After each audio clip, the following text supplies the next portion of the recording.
Yeah, so No More Heroes 3. You know what I love? I love when a developer is clearly passionate about many great things and he puts that passion into his work.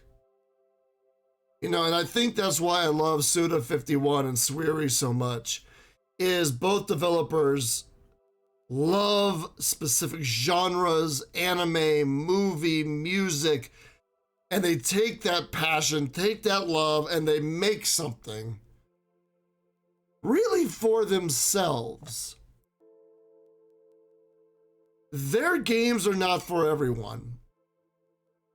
Their games are for people who share the same mindset, same love and desire and passion for these insane genres, whether it's horror, punk, action, samurai, you know, American, Japanese, it's all this stuff they love. So they make these games to show off what they love. Like, listen, world, this is what I'm into.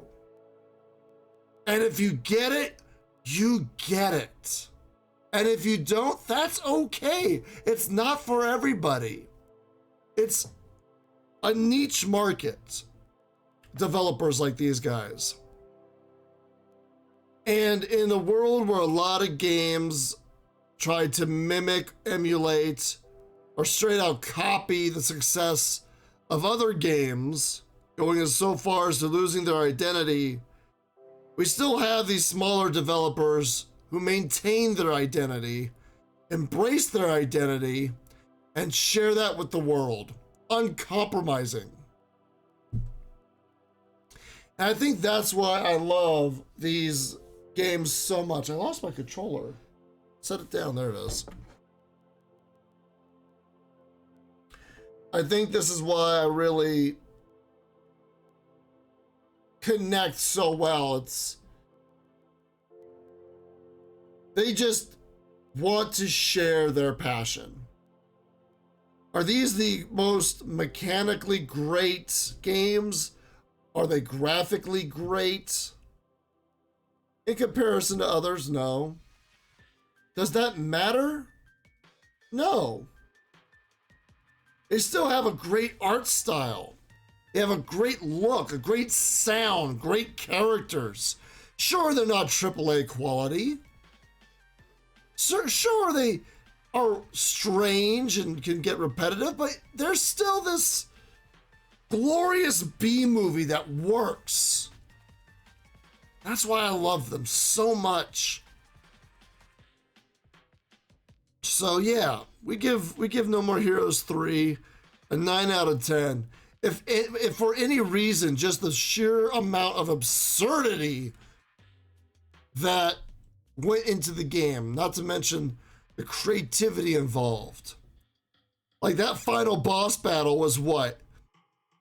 2 phases for the main guy, then a quick time event over the credits sequence, then a Smash Brothers game. Like, come on, nobody does this.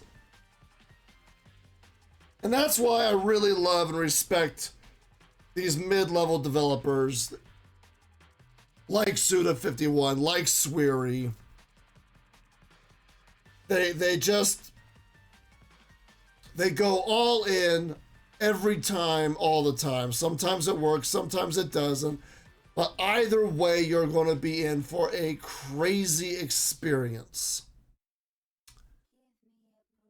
So, that is my thought on No More Heroes, Grasshopper Manufacturer, Suda 51, SWERY, and mid-range games as a whole.